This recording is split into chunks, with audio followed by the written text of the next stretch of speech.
Hi everyone, I'm Corey and today is a sad day. We will be going over the last commander when it comes to the Fallout. I will be making a video of the decks when it comes out, but right now I just want more Fallout content and I cannot get more Fallout content until the set's actually out. But I have enjoyed making these videos where I go through the commander card itself. Pretty much what I'm doing is if you got the commander, how would you build the deck? Or if there's any other ways to build the deck, kind of the pros and cons of the commander. And today's video is going to be the last one out of the four, but I've really enjoyed making these. So the last one I'll be going over is Caesar's Legion's Emperor. Caesar's Legion Emperor. For 1 red, white and a black, you get a legendary creature, human soldier that is a mythic. Whenever you attack, you may sacrifice another creature. When you do, choose 2. Create 2 1/1 red and white soldier creature tokens with haste that are tapped and attacking. You may draw a card and lose 1 life. Caesar Legion's Emperor deals damage equal to the number of tokens you control to target opponent. And to be honest, I'm not going to lie straight off the bat, I think this commander is as probably good or maybe even slightly better, depending on how you play it, than the original Edgar. We have not seen a commander this strong in a very long time. I think this guy is going to be absolutely busted. For 4 mana you get a 4/4 which is alright, but his ability is absolutely broken. The first time I seen this I was like, yeah, whatever, it's not the biggest thing, but I skimmed through it. It was just that one word that made me go, oh, and it was the number 2. You get to choose 2 of these abilities, not 1, just 2. First time I was like, okay, yeah, so yeah, you like attack on a turn, you get your 2 tokens, and then you get to attack, and then do 2 damage. No, this is straight up, you attack, get 2 tokens, and get to do 2 damage to something. Then you also get to do stuff like that again. This card, especially in these colours, are absolutely broken. You get token doublets. You get white and red Boros cards that are already broken in making tokens. This card is absolutely broken in so many different ways, and there's so many different ways you can do. You have an army of tokens, use the black cards like if you have to sacrifice something, everyone else has to. No one has creatures but you. White, there's that really good magic white card that literally if a permanent of yours goes, they have to sacrifice the same permanent. You have a giant army of tokens, you sacrifice your army tokens, no one has anything. This is absolutely broken. But it all depends how they do the deck, to be truthfully honest. But for the people that are not big into Fallout or not really playing the Fallout games but still like Magic the Gathering content, you're probably wondering, who is Caesar?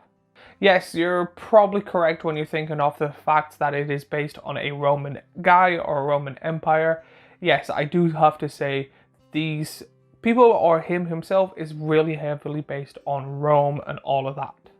But when it comes to Caesar, you get to see him in Fallout New Vegas. He is one of the main fractions you can go to, probably known as the bad guy ending, and is a huge thing. So in the game there is a place called Hoover Dam, which is a giant dam. Whoever controls the dam pretty much controls the entire section. There is the main good guys, the NCR, and then the main bad guys called Caesar's Legion.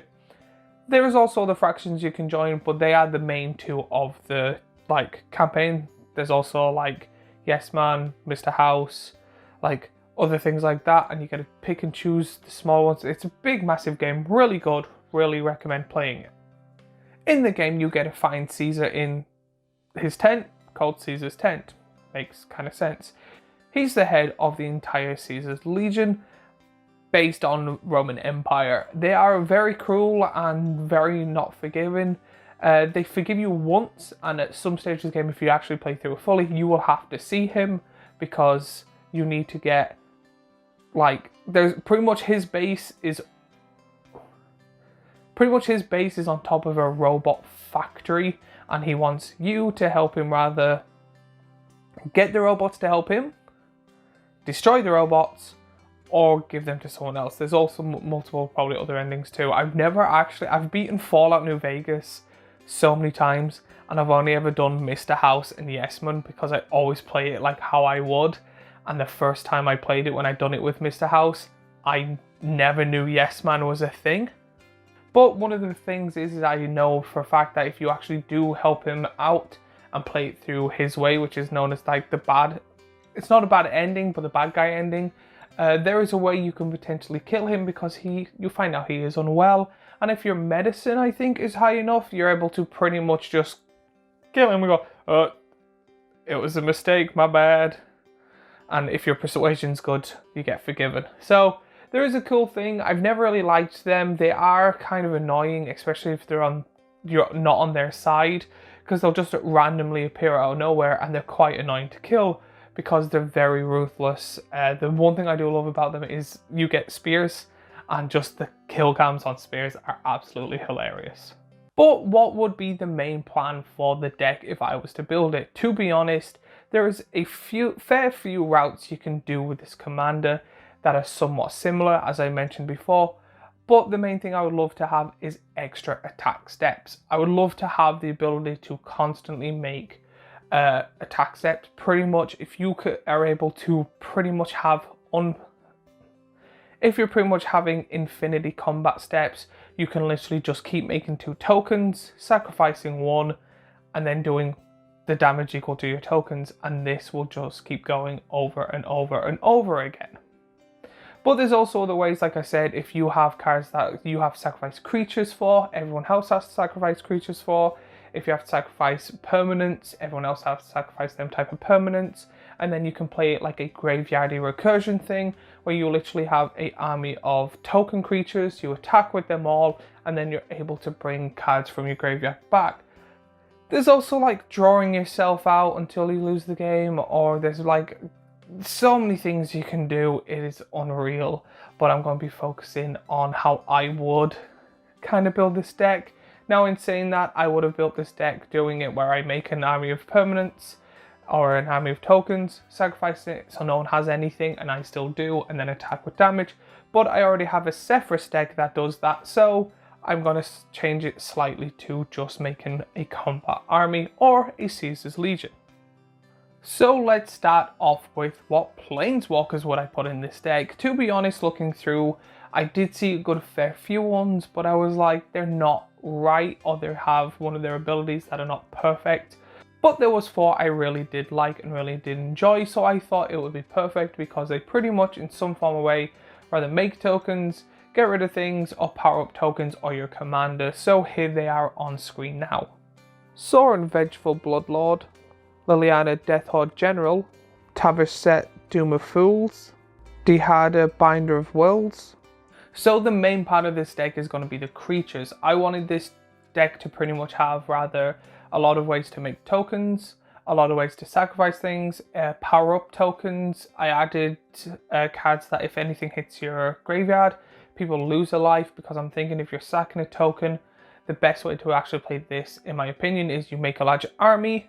You use Caesar's last ability to do a large amount of damage for the amount of tokens you have, and then you're able to rather attack, sacrifice a load of them, and then they hit the graveyard doing more damage. Then possibly casting, if you have a big enough army, to do a board wipe to then be able to do that last little bit of damage. I thought it would be funny, so here are the creatures in the deck. Aurelia the War Leader, Grave Titan, Ancient Gold Dragon, Ancient Bass Dragon, Zulaport Cutthroat, Galissa Blade of Gold Knight, Ancient Stone Idol, Elis Ilkor Sadistic Pilgrim, Hanwha Garrison, Blood Artist, Falkenrath Noble, Cruel Celebrant, Elenda the Duskrose, Oger Tag Deepest Foundation, Temple of Civilization, Leonin War Leader, Drum Bellower, Myjern the Blooming Dawn, Monrak Glory Dominus, Omendeher Profane Prince, Olivia Crimson Bride. Now we are going on to the sorceries. When it comes to this, there was only really 2 ideas I really had for it that I thought would go well. One being board wipes, because Caesar's Legion are very known of just wiping things out. The second thing being extra combat steps, because again, the whole point of the deck is extra combat steps. So here are the sorceries on screen now. Relentless Assault, Response Resurgence, Waves of Aggression, Runimous Ultimatum, Hour of Reckoning, World at War, Seize the Day. Now with the instances, it was pretty much the same idea except for faster because it's instant speed. But to be honest, I also found a card that I really enjoyed that also has the potential to make a large army. So hopefully you can figure out what that card is. The instances being Ink Shield, Flawless Maneuver, Chance for Glory. Now in my research, I found the artifacts to actually be the hardest possible thing. Of course, you're going to have your Soul Ring and Arcane Signet and stuff like that. But I was like, what artifacts would be good? Then I realized that Caesar's ability can also be triggered multiple times depending on the right one. And then there's also an artifact I found in my research that also powers up all your tokens. So I decided to put that in. There's not many artifacts.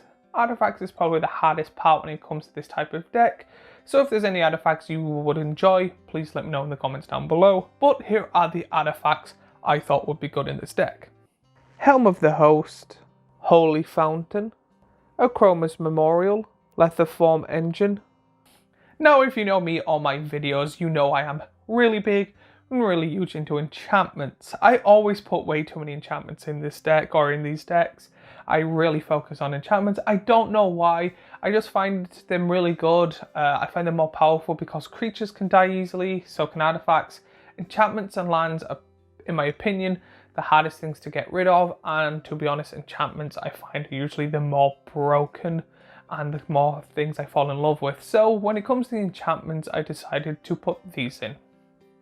Bitter Blossom, Anointing Procession, True Conviction, Song of the World Soul, Legion Loyalty, Ancient of the Iron Throne, Intangible Virtue, Companion of Vengeance, Cathar's Crusade, Black Market Connections, Assemble the Legion, then finally lands. When it comes to me putting in lands, it's nothing to do about the colour pips.